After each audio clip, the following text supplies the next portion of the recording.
right, so first off, I'm going to touch on a very quick introduction into local SEO. If you're looking at SEO from a whole holistic perspective, you probably hear a bunch of things. SEO is about getting your website to rank higher on Google so that people can see you. Local SEO specifically focus on Google Maps. Now, a lot of people who want to focus on SEO, they say, okay, I want to get as much traffic as I possibly can to my website. Well, that's great. There are other types of SEO. In general, the two types of SEO that's probably in your head is the local SEO, so ranking on Google for dispensary near me. And then the second one is the informational SEO. So what is the difference between CBD and THC? How do you bake the best weed brownie? The problem with those other types of SEO and the blog writing style and informational SEO is, yes, there's probably a lot of people who may be interested about baking the best weed brownie. However, how many of those people are actually going to go visit your store and end up making a purchase? The conversion is much smaller. So what we want to do and what we focus on here at Cannabis Marketing is the local SEO aspect, because these are the things that's going to allow your customers to see you and generate the high quality traffic that's actually going to relate into generating sales for your business.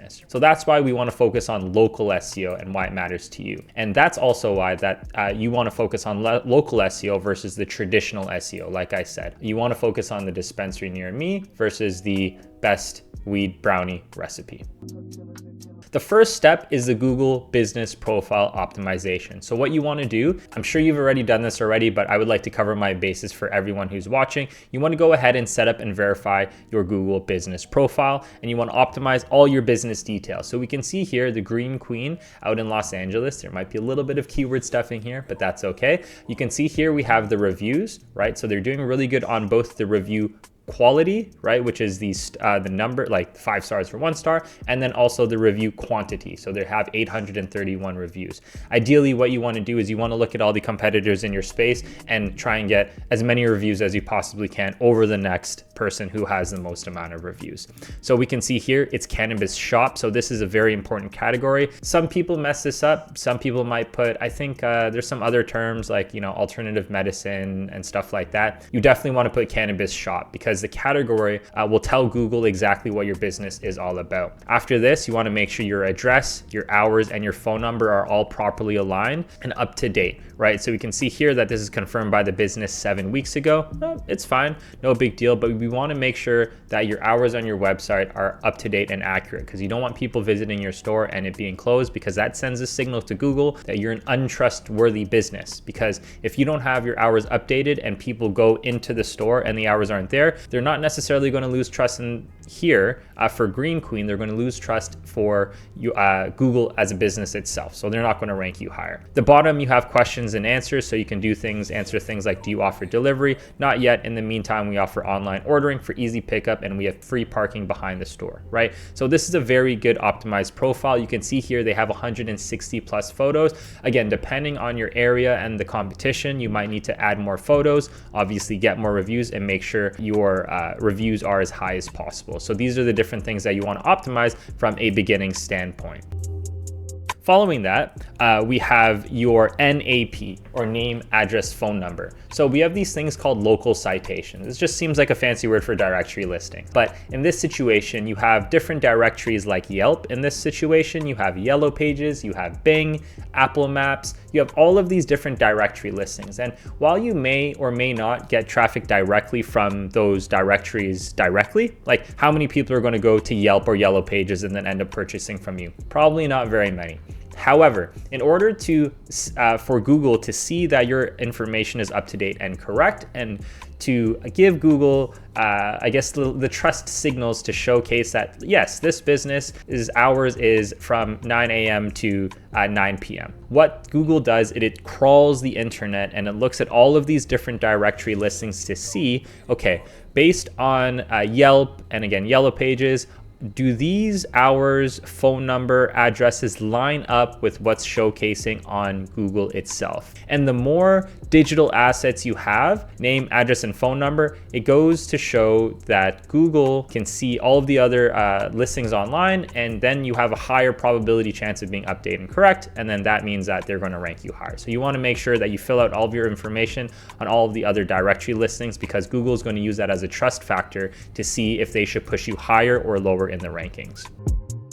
After that is customer reviews and reputation management. So we can see here Pisos in Las Vegas, they have 4.9 stars and 27.7 thousand Google reviews. That's more reviews than some of these businesses have just in terms of sales. So you might not get this high of a volume, but what you want to do is you want to make sure that you're encouraging customers to leave satisfied reviews. You're responding to reviews to build trust and engagement, and then you're also handling those negative reviews professionally. At the end of the day, your business is going to get bad Google reviews, whether you like it or not, whether it's your fault or not. But it's up to you on how you determine how you're going to react to those reviews, right? If you write an email and saying, hey, and you're completely understanding and you have a friendly tone and you say you want to make it right, but you want to make sure that you generate as many reviews as possible, because this is another ranking signal in how Google is going to put you higher and higher on Google. Hey, very quickly, if you're enjoying this video, I have something very special for you. In the links in the description below, you can check out the workbook that goes along with this specific video. It includes checklists, summaries, and a step-by-step action plan to take your dispensary to the next level. In addition to this, I have a cool little bonus where when you download your workbook, you'll have access to all the previous workbooks I've created, and then also all the future workbooks I'm going to create. So you're going to want to get it in the description below. Now back to the video.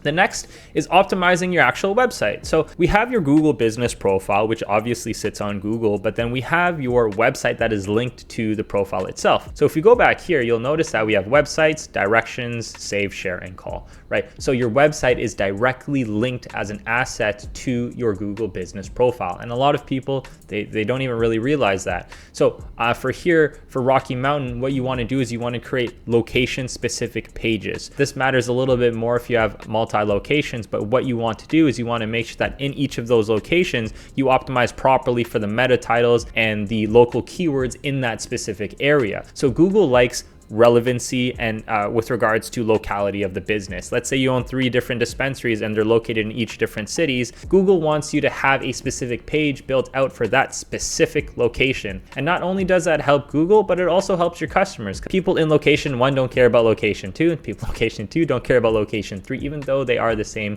overall brand. So what you want to do is you want to make sure that your actual website itself is properly optimized and relevant to the specific locations that you're trying to optimize for. Even if you have only 1 location, you want to make sure you provide the relevant information. Again, make sure that you have your store hours, make sure you have your address and your phone number specifically on your location pages, so that Google can say that, okay, if your website is up to date and correct, if your citations and directory listings are up to date and correct, you have a bunch of reviews, then Google is going to push you a lot higher in the rankings. Following that, we have localized content. So Rooted In does a fantastic job with this. They do a lot of community outreach. For this situation, they've done a goods drive. And what Google likes is having very specialized information. This is going to be something I'm going to repeat over and over again about the area that you're trying to optimize for. And the reason why they like this is because the more information, the more text you have on the website, the more blogs you put about these things, about local content, the greater Google can say that, oh, this business is about this specific geographical area, right? This isn't about being nationwide famous. Maybe you have a bunch of dispensaries, you're a massive MSO. This still applies probably even greater, because each of these individual assets have to relate to the specific location itself. What that strategy looks like is you want to write blog posts targeting local keywords. You want to create guides, event pages, and local news updates. You want to use video content and local testimonials. It doesn't have to be testimonials, and it doesn't even really have to be too crazy from a video perspective, but adding more local assets, right, allows Google to be like, okay, you're located in Denver. Okay, fantastic, right? Thank you for providing more information about the city that you're in. Now we have more confidence from an AI algorithm that you're located in the area, you care about the area, and you're relevant towards the people who are living in that area as well. Social media also helps with this too. The way SEO works is that it's like a massive web where Google takes into consideration a bunch of different aspects. Again, reviews, your website, the things on your website, how you're interacting with your community, right? And like I said, it's local SEO. This isn't the generalized SEO where you're optimizing for the best weed brownie recipe. You want to go and optimize for your area. And you know what? The good thing about this is that optimizing locally is good as a whole, because you want to optimize for your community. The more things you do in your community, the better it is, not just on the internet, online, but also offline, because you're doing great things in the community, and this goodwill is going to compound over time. So following this, there's also backlinks, which is, kind of the spooky, scary thing with with local SEO. But what you want to do is you want to start earning links from local businesses and media outlets. If you have grand openings, go message your local news outlet and say, hey, there's a grand opening here. Do you want to cover this, right? You can partner with local organizations. You can submit to local directories and cannabis-specific listings. Again, I know how some people may feel about Weed Maps and Leafly and stuff like that, but when you're business is on those platforms, it provides a relevancy signal that your website is about cannabis. So the link itself is pretty good. Now, engaging in community outreach for natural link building, again, right? Community outreach. So you're partnering up with these businesses, you're getting links, being preferred partners, you're being community partnerships and stuff like that. This is an organic way for you to grow. And if you make partnerships with people in the community, you can make partnerships offline and then you can make partnerships online, right? That's how this is supposed to work. It's supposed to be organic, if you will. It's like when you reach out to the people in the community, when you build links about specific people in the community, this is how you're going to end up ranking higher, right? Like I said, there's a lot of things to take into consideration, but what you want to do is you want to make sure that your online persona from a website perspective is so powerful from a local perspective that Google then picks that up and is like, oh, okay, this business is located in insert city, and they're going to reward you better for that because you are now one of the pillar businesses in the community from an online perspective, which hopefully means that from an offline perspective, it is the exact same thing. Following this, you just want to track and measure your success. Measuring key metrics like local rankings, traffic conversions, calls. You can use performance tracking tools like Google Analytics, Google Search Console, and Bright Local. So in the back end of Google Search Console, you can see your total clicks, your total impressions, your click-through rate, and your average position. And then you have to see if what you're doing is working over time. Just like how in real life, it takes a little bit of time to build up friendships with the people around you and those sorts of things. SEO does take some time as well, right? There's no magic switch where you go flick your switch and then boom, things are magically going to happen. You need to make sure that you have a little bit of patience. You build out all of these assets because it's going to make your business better over time. So if we go back very quickly to this right here, like I said, you have your websites, directions, and calls. Google also allows you to see and track these metrics based on who clicks on the back end of these profiles as well. So if you log into your Google business profile, you can see the websites, the directions, the people who have called your business, and then you can see tangibly when you submit to directory listings, when you go ahead and get more customer reviews, when you optimize your website, when you have a localized content strategy and build out links. All of these things are going to come together, and then ideally you see a traffic report. It is going to be jagged either way, but hopefully it increases over time. Last but not least, we want to avoid some common local mistakes. So we want to make sure that we're in compliance with the cannabis advertising restrictions, right? This doesn't mean paid, but we were working with the client and they had a Black Friday deal, and one of the managers accidentally posted the Black Friday deal with the products and the pricing. You and I know that that's a big no-no. And what ended up happening is their Google business profile actually got suspended, right? It took a little while to get it back, but you want to make sure you just avoid these small little things, because if your business profile goes down, we all know that you're going to see a significant decrease in sales.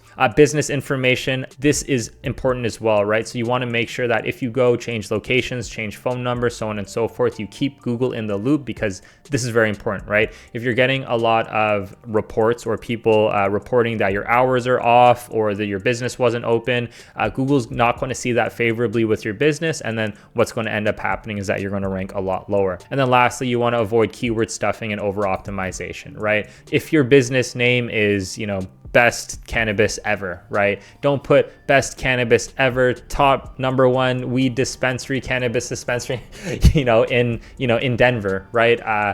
That can work and you might see it in the place, but if Google ends up catching you, they can also, remove your profile as well. Your business profile should be matching the profile within your actual business license, right? Because when you want to go and do your resubmission, that is something that you need to take into consideration as well. Quick summary of everything that I've spoken about so far is: 1, Google business profile is essential. You want to optimize your categories, your attributes, make sure you get as many photos as possible, so on and so forth. Name, address, phone number, NAP, consistency matters. You want to generate as many reviews as possible. You want to optimize your website.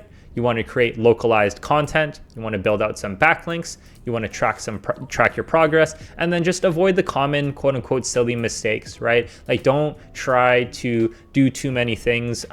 You want to make sure that, you know, your age gates are set properly. You're not promoting cannabis sales anywhere. You want to make sure that you do these small things, because, you know, if these accounts get shut down, then it creates a massive issue. Not saying you can't get them back, but you don't want to deal with this issue. It's one thing getting your Instagram account taken away and suspended. It's another thing getting your Google business profile suspended as well. That's it for me. I hope you enjoyed this little tutorial on how you can increase your sales with local SEO. And until next time, I will see you later. Hey, if you liked this video, according to YouTube, this is the next best video for you. Go ahead and click it now.